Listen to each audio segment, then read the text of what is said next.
foreign head of state who has made 2 state visits to the Republic of Korea. And it is the first time that you are the first U.S. president that has been conferred the Grand Order of Mugunghwa by Korea. So indeed, our meeting is very meaningful.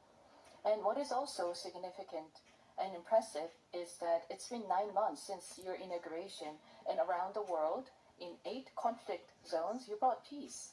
So you are indeed a peacemaker. So it's almost once a month. So many people have been killed and so many damages were done, but you have been successful in bringing peace to many parts of the world. And I hope that your peacemaking skills can be applied to the Korean Peninsula so that we can bring peace on the Korean Peninsula as well. And if that happens, I believe that you will be recognized forever in the history of humanity. And also this will be indeed welcomed by Korean people, because bringing permanent peace on the Korean Peninsula has been a long desired goal for our country. And as I mentioned many times, you have wonderful capabilities and skills as a peacemaker, and if you can help us and if you can establish peace on the Korean Peninsula, then we will support you so that you can become a peacemaker on the Korean Peninsula as well. Chairman Kim, I hope, will see your true heart and intention. This time, your meeting with Chairman Kim did not happen, but I am very happy that you're willing and open to having a dialogue with Chairman Kim, and the posture itself is a lot for us. And so far, Chairman Kim has not really accepted your good intention and your gesture, so this time it did not happen, but I believe that we've been planting good seeds for a better future, and I hope that your gestures and your words will serve as an opportunity to further open up opportunities for better relations, and we will continue to support your endeavor. As you may know very well, on the Korean Peninsula, a war is going on, technically speaking. So the 2 Koreas are at war, technically, but with the help of the US and the international community, we have been able to grow our economy and advance our country. And going forward, our bilateral relations are going to focus on modernizing our alliance so that our alliance can become more comprehensive and strategic. Korea has decided to increase our national budget for defense, so military spending and the defense budget will be expanded to further strengthen our military capabilities. As you may know very well, the current defense budget of the Republic of Korea is about 1.4 times of the total GDP of the DPRK. So our budget, our military spending is quite significant, and we're ranked number 5 in terms of our military spending. So already it's quite a lot of money. However, I know that it is important to continue to lessen your burden, military and defense burden for us, so we will continue to increase our military spending. Furthermore, I'd like to mention a few things.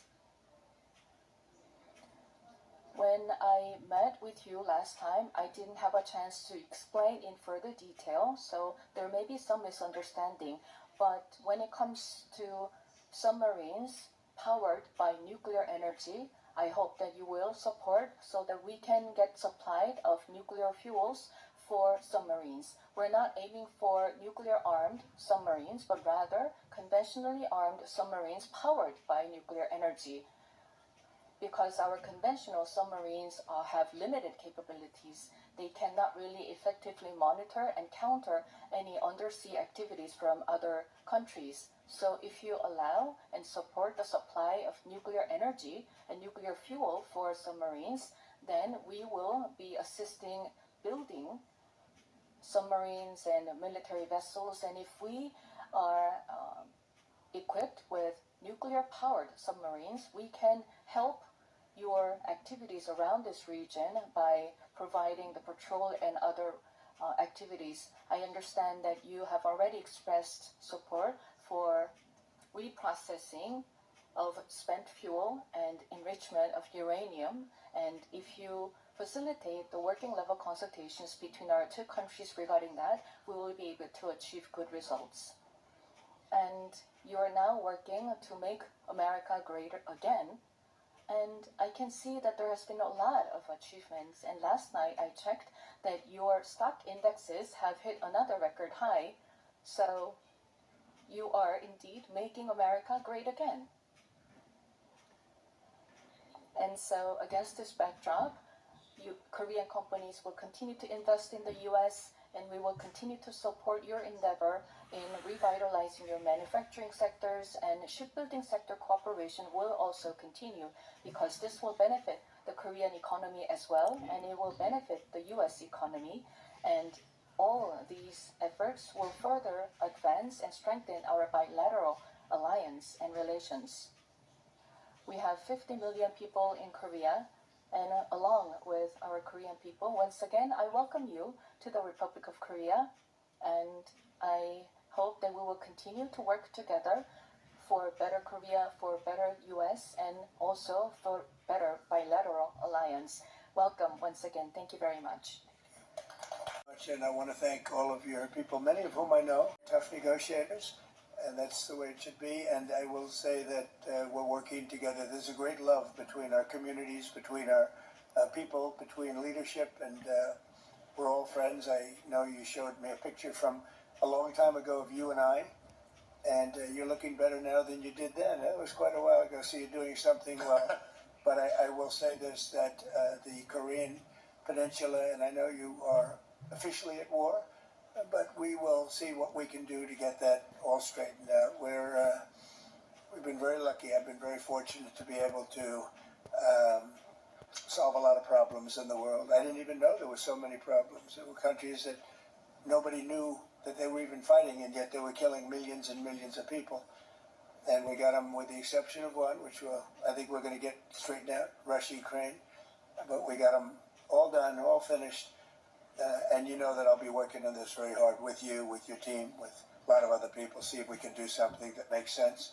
I know Kim Jong-un very well. We get along very well. We really weren't able to work out timing. We have President Xi is coming tomorrow, and that was something that obviously is very important to the world, to all of us. You'll be watching very carefully. We're meeting right here, and we're all looking forward to that. I think it's going to work out very, very well for everybody, and I look forward to seeing him.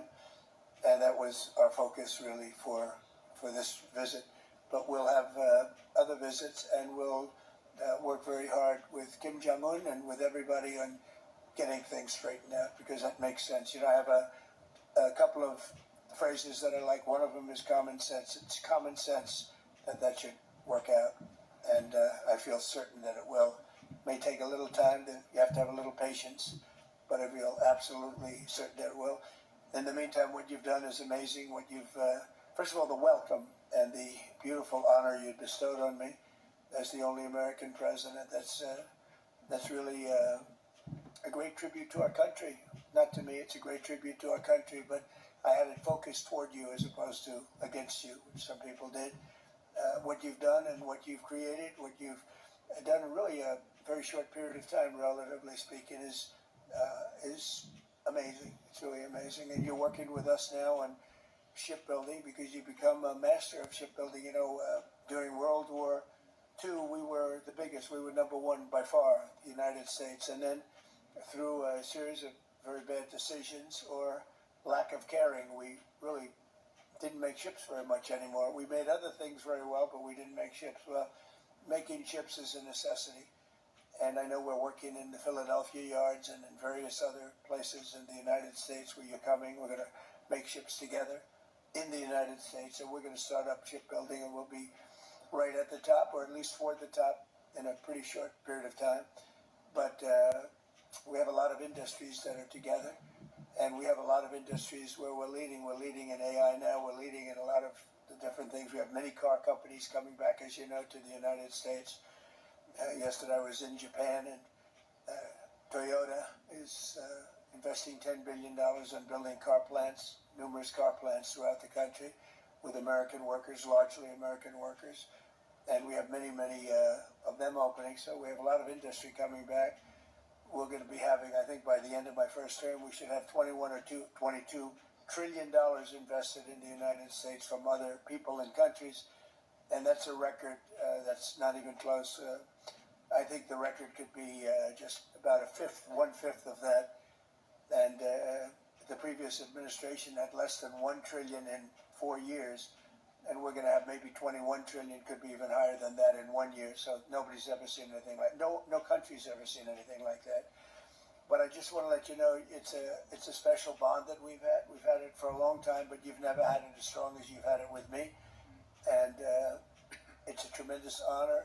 I will tell you, driving up in the Beast, that's called the Beast, driving up in the Beast, the limo, with those very powerful people carrying very vicious-looking weapons. It was something. That was some spectacle and some beautiful scene, and I know what goes to making that happen. But it was so perfect, so flawlessly done, and all of us, I can speak for my entire cabinet and all the people with me, I don't think we've ever seen anything like that. So I just want to thank you for that. That was a very special welcome, and it will be remembered. And Marco, I think you're working extremely well with the defensive side, defense and offense. You know, we have both defense and offense, and they're equally as good. In fact, our defense is very important from the standpoint of helping other countries. But we're going to take care of, we're going to work with you, and we're going to take care of the one, it's really a lingering cloud. I would call it a lingering cloud that's over your head. We're going to see if we can get that straightened out. And I just want to thank you again for the welcome, and I wanted to say we've been friends for a long time, and you are going to be a great president. You already are. And if we can do this together, then you'll go down as the greatest of them all, and we'll try and make that happen. Thank you very much. Great honor.